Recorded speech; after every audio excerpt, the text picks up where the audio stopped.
Yaradanım Allah, atalarımızın tanrısı, günahlarımızını bağışla, zehuz etmeye taka ver bizge. Evvel vaxtlardan kelgen adaletlerimiz, tilimiz, milletlerimizge şahlansın.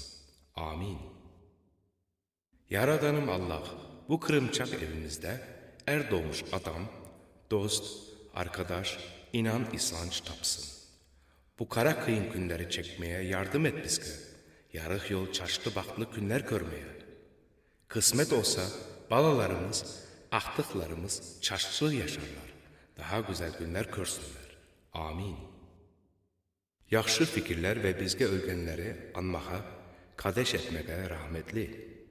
Ata-analarımızga, bu kata, bu kanlarımızga, akaylarımızga, kardeş ve kız kardeşlerimizga, hepsi tuhanlarımızga canları duası olsun.